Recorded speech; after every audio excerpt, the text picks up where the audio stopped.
as we got down to Knorda Market Fort Fee, we had a fight with a powerful army. The dragons of, Dolar T. I tried, okay?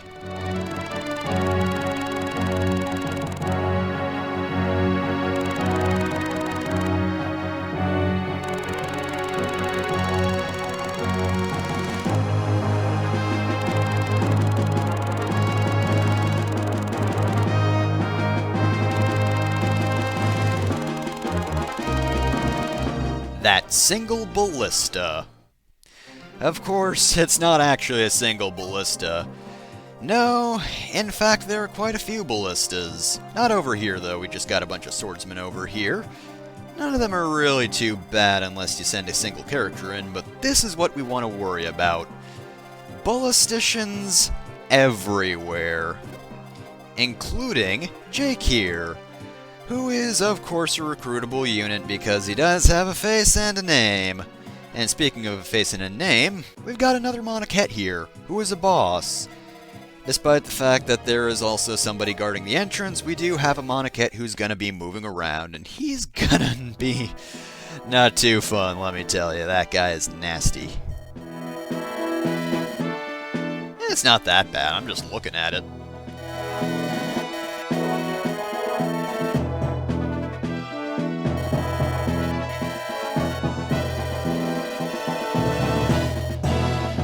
So did that happen before or after you became friends with Camus? Because that must have been kind of awkward. Actually, you know, maybe Camus, you're not too bad. Is that my family you're hanging on the front gate? No.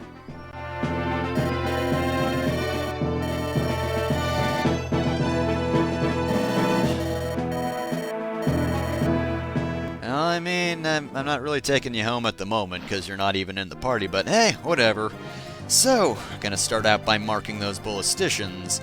You know, there might only be 3, but 3 is more than enough to be, it's really going to keep us away from the castle, let me tell ya. Now, you might think it wasn't the best idea to send 2 flyers into the chapter, and I'll probably regret that later on. But I do want to take the market by storm, and, in my Gaiden file, I didn't actually have Minerva. Didn't kill her, of course, because as I said in that chapter, I just left her behind, but I sent only Seda in, and yeah, she didn't have the best of time with those mercenaries. I mean, she did have the superior weapon, but nonetheless, she still wasn't... I mean, she was able to defeat them eventually, of course, but there are a lot of them, so even if she was dodging some of them, it wasn't exactly the best strategy of mine, but sometimes I just like to get things done with quickly.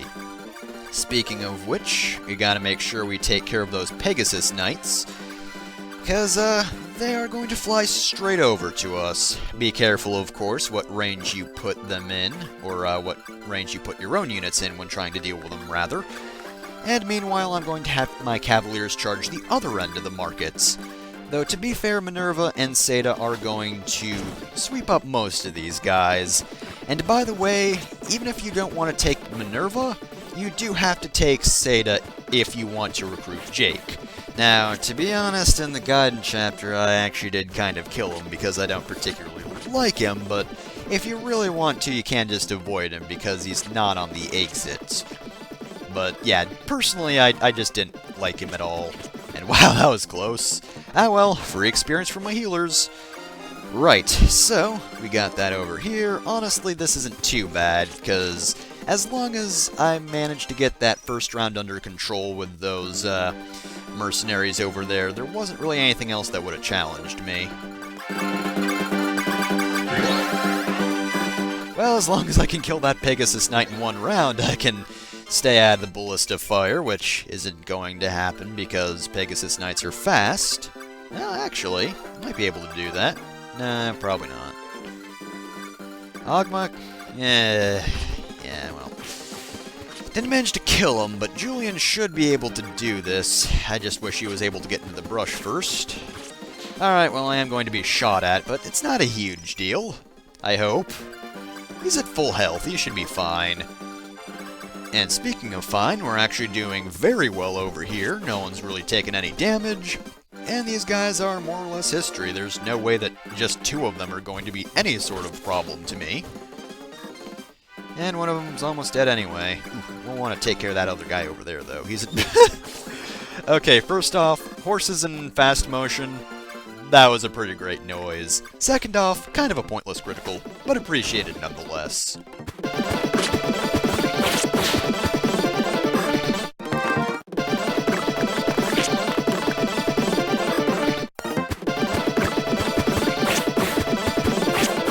Yep, that pretty much clears us up at the moment, because what else are they going to send at us? That thief?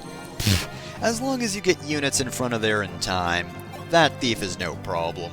It's pretty much just an issue of making it over there before he actually gets there, which, if you're taking your time, he's going to get to the town before you do, and trust me, you don't want that to happen. But yeah, if you just send someone in ahead, which is very easy because there's no terrain here that will really impede the Cavaliers, you'll be fine, you'll be alright. And, yep, I'm really not predicting anything good for you, buddy old pal. I do kind of want to discuss a few more things, considering the fact that there are some other mechanics that I'm pretty sure I haven't gone over yet, and of course, on the day of recording this, a Nintendo Direct has happened, and I do kind of want to talk about how hyped I am, because Fire Emblem Fates finally got announced, or release date got announced, rather, and it's going to be on February 19th, which is pretty close to the date that Awakening came out a few years ago, so I kind of figured it would be out in February, because that kind of seems like where they're going to release those from now on. I just had a feeling that they'd use those. But yeah, that is pretty great, because I'm very excited for Fates, though not too excited. I'm mostly saving my soul from the hype. I'm not overly hyped yet. I think it's because I haven't really looked up too many spoilers, and the fact that Awakening was kinda my first new Fire Emblem. To be fair, I guess Fire Emblem 12 kinda counted, and I did love that one, but, you know, Awakening came out, and it didn't seem like any Fire Emblem games had come out in a while, you know, just after I'd really gotten hooked on the series, so it was really nice to have that announced, and they really improved it. And, you know, I've seen some improvements in this game as well, but for the most part, I haven't seen too much footage, so I'm mostly calm about it. I can definitely wait a few months. Definitely. I'm not lying to myself, I swear. Anyway, though, but basically I just don't want to talk about that too much because we're almost to town, and quite frankly, that's a pretty important town. Of course, first we have to talk to everyone ever.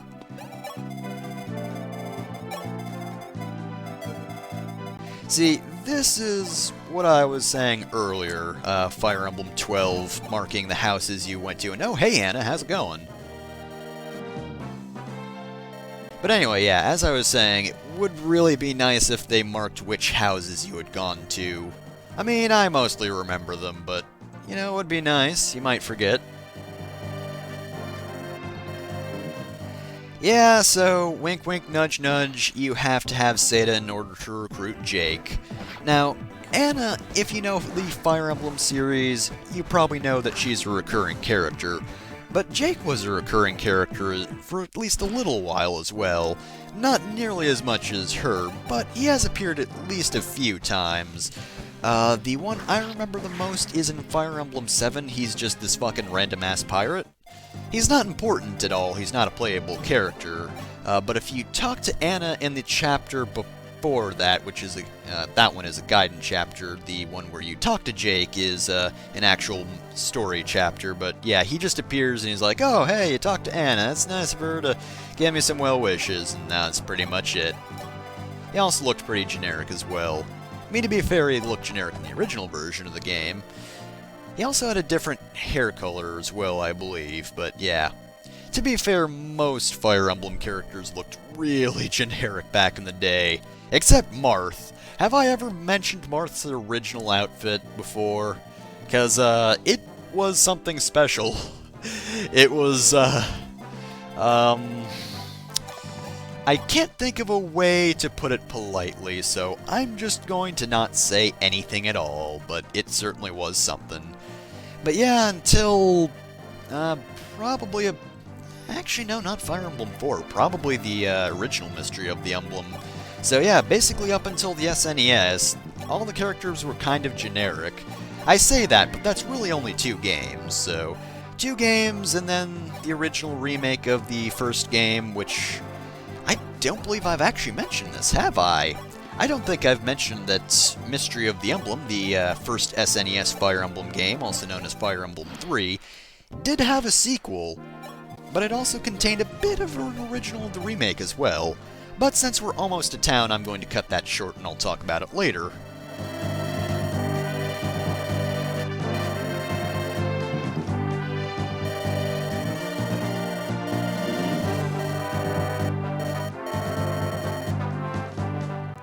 I'm just imagining that cartoon sound effect playing and he's like running in place for a moment and then he's just gone.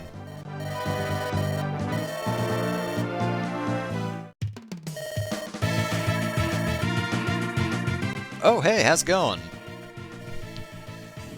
Well, was she really dressed as a boy? Does it count as dressing as a boy if you just put a cloak on? Because women can do that too fairly easily. It's kind of a gender-neutral thing, generic brown cloaks. I mean, it hides the identity, sure, but I don't exactly think that's gendered in any way.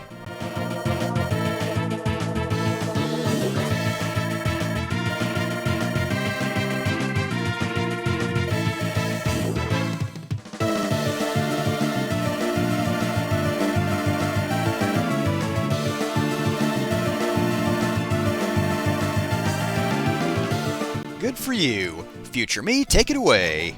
Lin-Day here is actually my favorite mage in the game, which might sound a bit odd because most of her stat growths are lower than Merrick's. That being said though, the one that is higher is her magic growth rate, so she's going to be pretty powerful. It is a little tough to get to that point though because she does start at level 1 at this point in the game. We are pretty far along, so it's tough to get her to the point where she will be powerful. But thanks to the fact that she starts out with the Aura spell, which is one of the best magics in the game, she can hold her own, and later on in the game she's going to have quite the force to be reckoned with. Granted, she can't use Excalibur like Merrick can, but Aura is very powerful in its own right. So yeah, Lin-Day is definitely going to be with me for the entire game because she's my favorite mage in the game and probably one of my favorite characters in general. You know, Myrmidons are my favorite class in Fire Emblem, but generally they aren't my favorite, like, specific characters, oddly enough. I mean, generally they are the Navarre type of character, you know, they're just aloof and menacing and quiet, and they're just like, I'm gonna murder everything with my killing edge, so, you know, conceptually I like them because they're fast and deal out critical hits. I totally appreciate that, but my favorite characters tend to be like Pegasus Knights or Mages, and in this case that is true as well. I like Seda, she's a pretty good unit, but Lin-Day, even though you do have to train her up quite a bit because she does start at level 1, she is my favorite unit in this game. And probably one of my favorite mages in the series, I think. I mean, that is a lot of games, so it would take me a while to actually rank them, but she's definitely up there. And I do like her a lot more than Merrick, honestly. Again, you just have to train her just a tiny little bit, and she will be kicking all sorts of butts. Now, I would like to mention one thing. You do actually get her in New Mystery of the Emblem, and much, much earlier on as well. And the thing is, I actually beat that game before I beat Shadow Dragon. I had given Shadow Dragon a few attempts, but it wasn't until after I'd beaten 12 that I actually went back and completed this game. And because you get Lin-Day so early on, she became my favorite mage in that game, which is probably a good thing because I might not have given her a chance if I had played this game before that, and you know, you get Merrick first and you get a lot more time to train him, I might have just been like, you know what, it seems like too much effort to train up Lin-Day. Why would I want to do that? But I'm glad I gave her a fair shake, because I just came into this and I'm like, oh, hey, Lin-Day's back. Oh, she's level 1. Ah, well, whatever. I don't care. I'm still gonna use her anyway, because she kicks ass. And, well, she still does. To be fair, she's probably slightly better in the next game, but in fairness, pretty much every character is. They really, really improved all the stat growths and really just starting stats and the like. I mean, by this point, I should make it obvious that 12 is a lot better than Shadow Dragon, and it is one of my favorite games in the series, actually. But yeah, Lin-Day's great, that's what I'm trying to say. That being said, though, we're not going to be seeing much use of her pretty much at all for the rest of the chapter, just because this is where it gets a bit difficult. We have to approach multiple ballistas, and that's not the easiest thing to do. We have cover, but it's at the sides, so actually approaching these guys isn't going to be too easy, and not only that, these ballistas are tough. Destroying them does take a pretty high attack power, and some high speed helps as well. And I'm not honestly a huge fan of that, but whatever, gotta go with it. See, even Ogma has trouble. Now, if I could just get Castor over there, maybe that would help, but yeah. Unfortunately, I can't bring Seda any closer. I mean, she has a hard enough time talking to Jake, as far as things go. Getting her up to a normal ballista, especially when other ballistas are guarding it, yeah, it's not an easy feat, let me tell ya. And of course, that there are 2 archer units positioned just the right way, so that they end up hitting somebody who tries to challenge the ballista. I honestly really don't care for this. This is a pretty good battlefield area in general, though. It's just a shame there aren't that many enemies here to really take advantage of that. I mean, there's the Monoket, and we're definitely gonna want some distance for him, because he's a tough guy. Thankfully, though, board will take care of the job. Right, so I'm pretty sure I had something else I wanted to talk about, but I actually can't remember what it is off the top. Oh, thanks, Kane. I can't remember what it is off the top of my head. And we've got Spirit Dust. That's actually very good, because that raises the overall magic stats. And you might very well want to give that to Lin-Day early on. To be honest, a Speed Wing would probably help a bit more, but I don't remember if we've obtained any of those just yet. Definitely would help, though, because speed really is one of the biggest things she's missing. I mean, to be fair, she doesn't do the most damage either, but not being doubled would help. Oh, hey, Jake. Well, I'm garbage, but whatever, I guess I'll just shoot innocent people. Oh, look, I missed, because I'm Jake and I'm the worst. In general, I'm kind of just bitter about Jake because, approaching him with Seda, again, not fun. She can't actually approach him in a single turn, so either you have to waste one use of a warp staff, or you have to attempt to dodge a hit, which I'm not confident in doing that.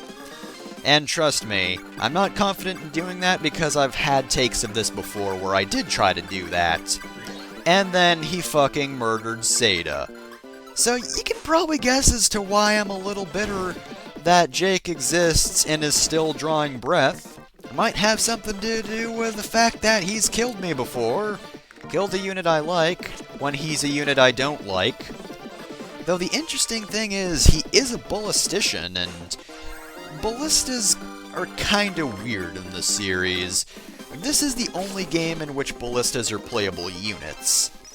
In other games, they either are enemy-only units, or, if it's the Game Boy Advance games, you can utilize them by using archer units. That being said, though, you can't fully equip them, and their range is pretty limited. You can't move around too much with them, and they get stuck fairly easily, and they have very few bolts to actually use. In this game, though, ballisticians are really, really good. I won't be using Jake myself, but trust me, there are a variety of different types of bolts. And they're all pretty darn good. Oh, and I kind of like this guy because he's uber creepy. I mean, first off, he's not exactly a looker, and that line of his is, he's pretty intent on murdering us. Thankfully, though, Board was pretty damn intent on killing him as well. Just completely wrecked him in a single turn with that critical, so thank you very much, Board. And decent level up. Could have been better, but you know what, if you're gonna one-turn it, I'll be fine with that. So, on to the rest of the chapter. Really, this shouldn't be too bad. Once you get him out of the way, it's just Cavaliers and Jake left. But Jake's not exactly a threat. Well, the Cavalier's not a threat. Jake is. To Seda only, though. So basically, I just want to back her towards the one of my healers, or clerics rather, because they're not going to be healing, they're going to be teleporting. In regards to Seda, anyway, because somebody's going to have to heal Lin-Day now. And yeah, sadly I was correct when I said that Lin-Day wouldn't be much use in this chapter. But hey, you know, it happens. This wasn't the best chapter to introduce her, just because she's not introduced until halfway through, and this is not a point where you want weak units to be sent in. Next chapter, though, that's when we begin really giving her some experience, and then soon after that, she will just be wrecking everything on her own. Jake, I hate your guts, so please don't hit on Seda.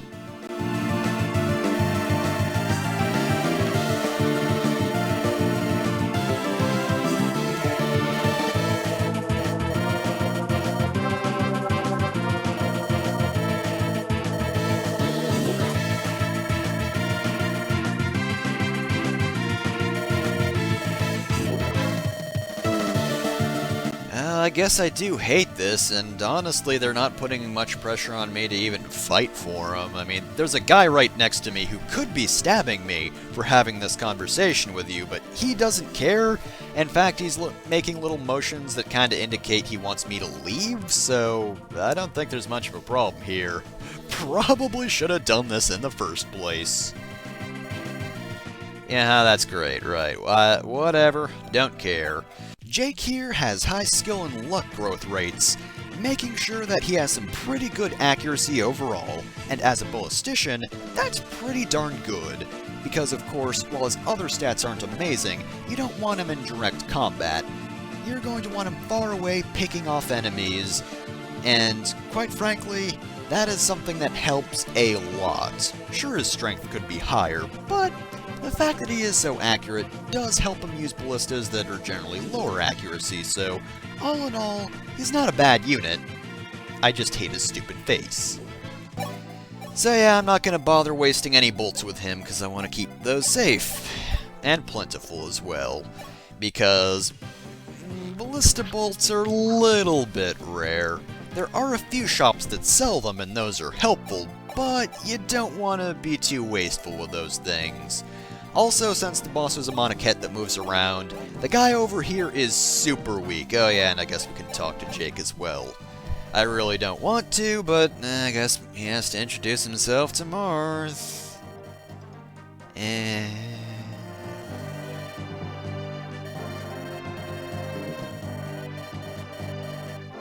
Please speak English, you twit. Well, no, because they're secrets. Jeez, Jake doesn't even know what a secret is. I can't believe I let a moron like this join our team. Honestly. But you did tell me! You told me of their existence. Therefore, they are significantly less secret now. And yeah, he's telling us about the VIP cards.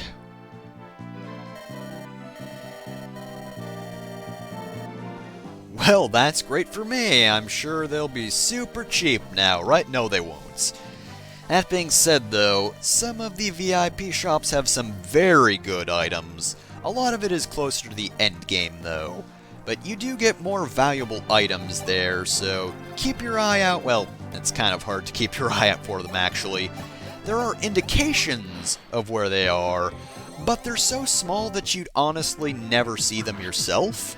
And you know, if you don't have the VIP card in the first place, you're not gonna find them, so basically, use a guide. That's the moral of the story.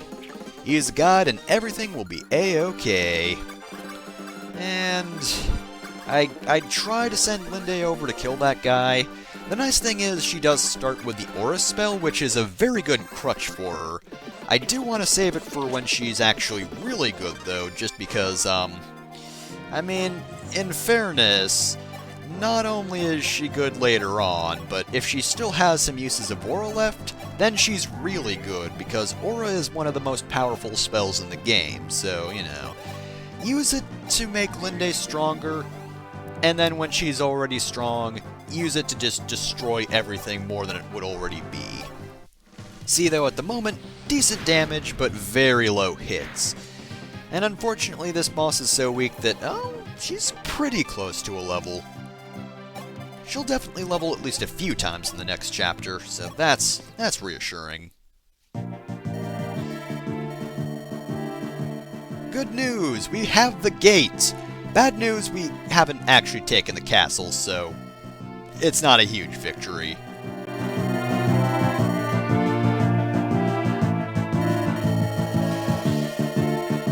Number of knights, you say? Well, we know they certainly did fight for their kingdom if we remember the Arcania Saga chapters, so we definitely want to free those guys, because they were all fairly cool. Except Boa, because he sucks.